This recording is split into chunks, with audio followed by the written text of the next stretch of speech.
Good morning, good afternoon, good evening, wherever you are in the world. This is Jen Sugarmeyer, your host of Higher and Heels, and we are here Monday through Friday live every day at 6 a.m. Central Standard Time. So if you would subscribe, if you would share this with your friends, that would mean the world. We are on a mission to just get our minds right in the morning. That's what this is all about. So grab your coffee, grab your water, and let's talk about it. So this week, well, first and foremost, I was looking at the clock. Tomorrow is June 30th. So if you're joining us live, tomorrow is June 30th. That means that the year is halfway over.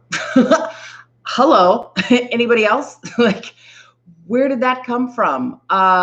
I don't know. It's like 2020 was such a blur, and then 2021 came and it just decided to go as quickly as possible. So anyway, tomorrow, June 30th, we are halfway through this year. Mind blown. So yesterday we talked about daring to be different. And if you saw the show, you saw that I was wearing my giraffe shirt that said "Born to Stand Out." And I believe that I was born to stand out, and there's nothing about me that is standard, that's normal, that looks the same. I mean, I walk in a room and people feel obligated to comment. And it was something that took me a long time to get used to, because it was different. It was kind of awkward. And nobody likes to get called out. I mean, or at least when you're young, and the cool thing in school is to be like everybody else. I mean, that's kind of what we're taught. And so to go into some place and everybody looks different, or you're different than everybody else, it's just an awkward thing. So it took me a long time to embrace this, and it has become one of my best assets, and I absolutely love it. And so this week we're talking about daring to be different and why it is absolutely incredible. And along the lines of just being different, we're going to talk today about speaking up for yourself and maybe having a difference in opinion than some people. And it can be a scary thing. And I would argue that standing up for yourself, not standing up for yourself, is scarier than to stand up for yourself. So I was doing a little bit of research, and so at Cambridge University, they did a study, and women are 2.5 times less likely to raise their hand and ask a question in class versus the men. And I think back to my time in corporate. So I worked in a male-dominated industry, and it was, many times it was just me. Maybe there was one other woman, maybe not. And I remember back to a lot of the fears that I had about speaking up. And I think they really resonate based off of what I saw. And the truth is, I looked at Harvard Business Reviews, I looked at Forbes, I looked at Cambridge, I looked at all kinds of statistics, and they're all over the map for why we don't speak up. And there's, everything from we don't have the confidence to, we feel that if we're going to say something, then we're going to be rejected. And rejection, that's hard for a lot of us to take. That's why one of the first things we talked about on the show is this thing called failure, and that we actually don't fail. And if you take that into speaking, like whatever you say, it's not a bad thing. Maybe you learn from it if it's not the right answer. Or, it's that typical thing of when you hear teachers say there are no dumb questions. Like, how many times did we hear that? Well, that's exactly what they're saying. Like, there are no dumb questions. Just say what it is that's on your mind, and let's work through it. And yeah, maybe what you're saying isn't valid, so let's debunk that. Or maybe what you're saying is a little off topic, and we'll get it back on course, or whatever it is. Like, it's no big deal, but there are no wrong questions like, ooh, you shouldn't have asked that one. That's exactly why teachers are encouraging students or whomever to ask their questions, because there are no dumb questions. So we're afraid of rejection. Truthfully, we're afraid that people are going to find us out, or people are going to, think that we're dumb or we're not smart enough. For me, it was a climb. It was a climb to get into where I was at. I was the senior director. I was reporting into the chief information officer. And, I really had to be tenacious and push and just keep showing up and working hard and all of that. And did it ever run through my mind that, wow, I've worked really hard. Is this going to jeopardize where I'm at? And, I don't know if in the latter part of my career when I was there, if that necessarily ran through my mind, but I know that that's real for many women. I think some of what went through my mind was, are they even going to listen? Like, is this worth my time to put this out there knowing that they already know what they want? These guys are going to do whatever it is that they want anyway. So that certainly ran through my mind. Now, that doesn't mean that that's true. That's my interpretation of the situation. These are all our interpretations of the situation, and they don't mean that they're valid. In fact, there were many times, and I can think of some of my colleagues that were big supporters of what I had to say. And, sometimes I would, and I don't know, maybe, and I'd love to hear from other women if women feel this way. But I would have offline conversations versus, in the big room sometimes. And maybe because, and this kind of gets into a whole thing along politics, but if you can form an alliance between one or a couple of the individuals within the room, then they can also advocate for that idea. Or they may take that idea on as their own, which is fine too. I don't care. I personally didn't care who got credit. I just wanted whatever it was to be done.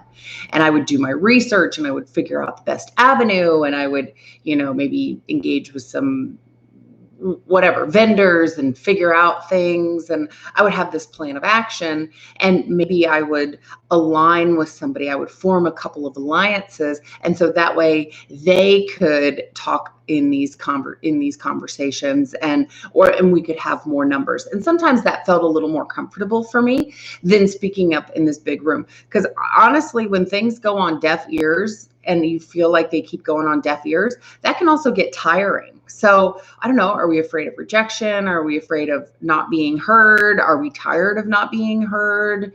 There's all these reasons for why people don't want to speak up, including we don't want to isolate anybody. So what if we say something and we feel like we've isolated either ourselves or other people? And we don't want to do that. We as women typically are very all-inclusive, and we want to include everyone in, what we're doing, and we don't want anyone to feel badly, and we don't want people to, just feel awkward. We don't. We will go to almost any lengths for people to feel good. We go above and beyond. So what's the price that looks like? And sometimes that's just us not speaking up. But what happens when we don't speak up? Let's talk about that for a little bit. When we just keep everything bottled up inside.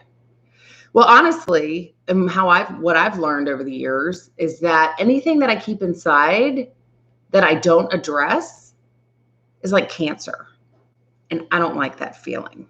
Maybe it's, and I say that in the sense that there's something inside of me that shouldn't be, that I need to get something out. So it's not necessarily negative. It could be, that I have this idea worth sharing. That sounds like a TED Talk, an idea worth sharing, right? Or maybe there's some product that I want to launch into the public, or there's whatever, which I do. I have, and I haven't patented these things, which I need to, but I've got this idea and it's just like, oh my gosh, I need to go patent this. I need to do this. And the fact is that I haven't.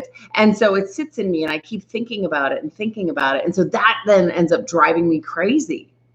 So when I say it's like cancer inside of me, I'm just saying that there's this foreign object that doesn't belong and it needs to come out.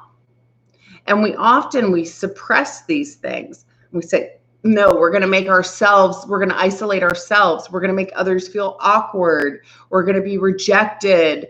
I'm going to lose my job. Someone's going to think I'm not smart enough. I'm going to be found out, or whatever this internal dialogue is that we have, which are all the reasons that we don't say something. And so we bottle it up inside, and then what happens? So there are many things that could happen. And let me first and foremost just at least say that when I speak about something, when I confront someone about something, or when I bring something up, I've typically thought through this some. So it's not always immediately when I've said something. Sometimes yes, and sometimes no. And only you know that situation. For example, I had a partner. I scratched my head on some things because I just wasn't certain some of the things that she was doing, that she was saying. I was kind of feeling out the situation, and I needed to give it a little bit more time before I started asking some questions or trying to figure some things out, because I wanted her to have her own autonomy to go, to be, to do. And so I allowed that to go for a little bit. And then, when the time is right, that's when I felt like, okay, now is the time. Because here's what happens. Here's what happens when you keep things in for too long. They start to fester. So it's like a little ember. Have you ever seen an ember of a fire? And it starts out really small, and it's that bright orange color, and it's really small, and then it starts to grow, and it starts to crackle, and then it starts to burn, and you have a full fire. And that's what can happen when you leave things unaddressed in yourself, whatever that may be. So you may say, yeah, Jen, but it wasn't that big of a deal. Like, it's not going to become a big fire in myself.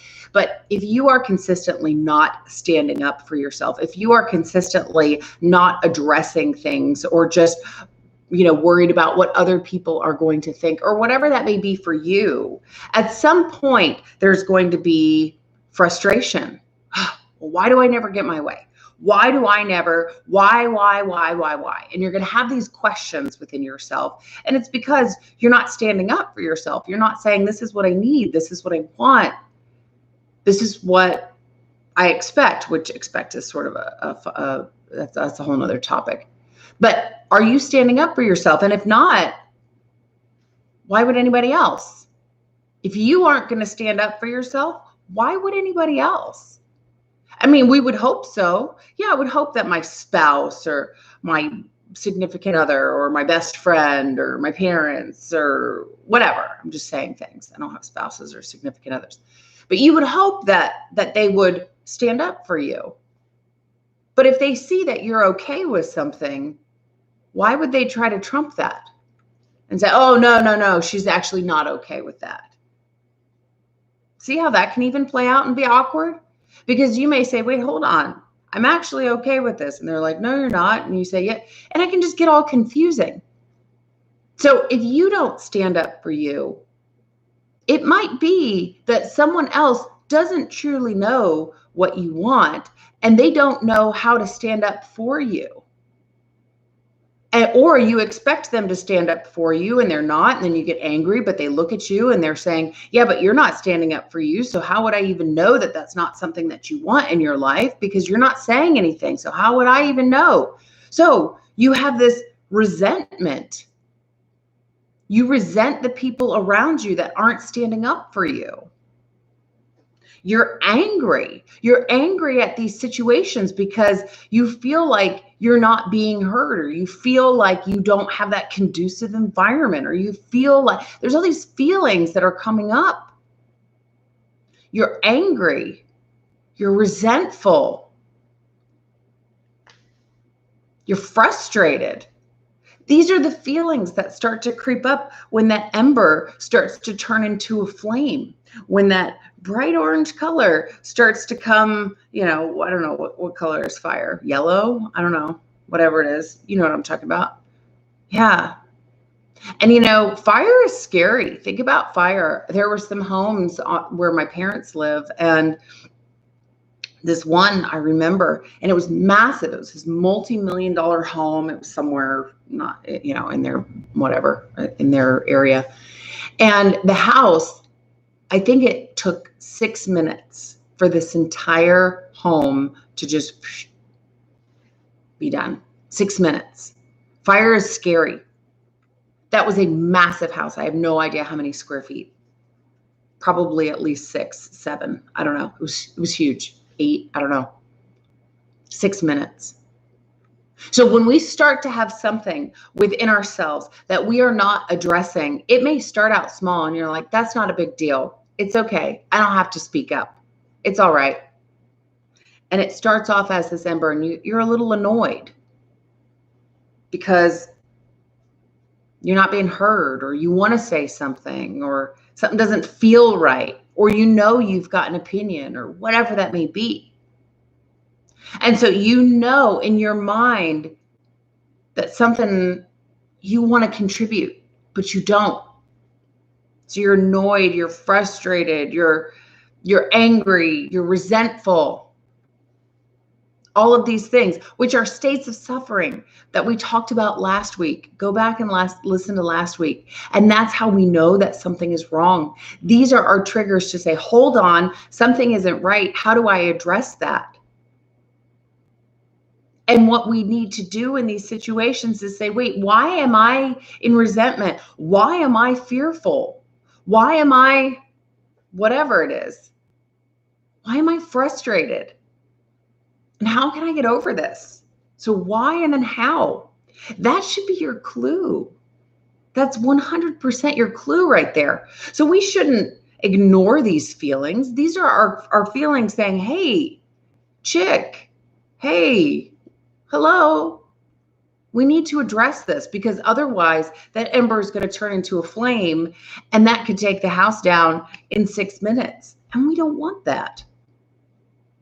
So I know it can be scary to want to step out and say something because of all the reasons we talked about. And there was no one reason why women feel like they can't say something. But it is. We don't want to be rejected. We don't want people to think that we're not smart enough, or, we think that, we're going to be judged based off of the question. How smart is the question that we ask? I've certainly thought that. Is my question going to be smart enough? Like, if I ask a dumb question, like, are they going to think I'm dumb? And we get into our heads about these things. But remember, there is no failing. There are no dumb questions. Yeah, that's why they say that. We just learn, we grow. And I guarantee, I have asked questions. So I'm part of this coaching program. And I believe that, and now I believe, one of the ways to be seen is, and for people to become familiar with you, is to raise your hand and say something, especially when you're in these big forums. So I'm in these conferences under David Bayer. That's my coaching program. And so I've raised my hand before, and I thought, this is a stupid question, but I had nothing else that came to mind. And I don't really care if I, ask a stupid question, because there are no stupid questions. But I thought, I'm just going to ask this because it was relevant. I wanted to ask it. Didn't seem like overly intelligent, but I'm just going to ask it. And you know how many people reached out and said, thank you, Jen, for asking that question, because that resonated. Maybe not that exact thing, but people can find things to relate. So you may think that it's dumb, but somebody actually needs to hear that. That's right. And what scares me more than anything, and this is just in my life in general, is getting to the point where I am 80 years old and I look back in my life and I say, I woulda, coulda, shoulda. That to me scares me more than asking a question, than speaking up, than whatever. Getting to that point in my life where I'm like, wow. And not that I don't have time. There was a gentleman who was 91 years old, taught himself how to read, wrote his first book, and it got published when he was 95. So just because you are at a certain age doesn't mean that your life is over. But my point is, I don't want to be on my deathbed. Let's just say that. I don't want to be on my deathbed and go back and think, man, I really should have. Yes. How about having cute babies since our birth rates are low? Yeah, well, we all have cute babies, right? All babies are cute. I think babies are cute. But so my point is, and thank you so much. Hi, women's rights. Oh, women's rights was a mistake. How about cute babies? I'm not sure I really understand this comment here, but so here we are. So my point is, and I'm not sure I really understand the comment. So I would suggest email me at higherandheels@gmail.com. Happy to address that on the show tomorrow. But my fear is that at the end of the day, at the end of my life, looking back and having regrets. And so whatever it is that may be for you, think about when you want to speak up, that ember then becoming a flame. And that flame we know can take down something in 6 minutes. And that is not where we want to be.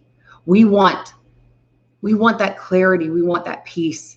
And so to me, I would rather say something. I would rather think of those professors that are saying there are no dumb questions. And remembering when I actually spoke up and people said, boy, Jen, thank you for saying something, because although my question wasn't the exact same, I'm going through something similar.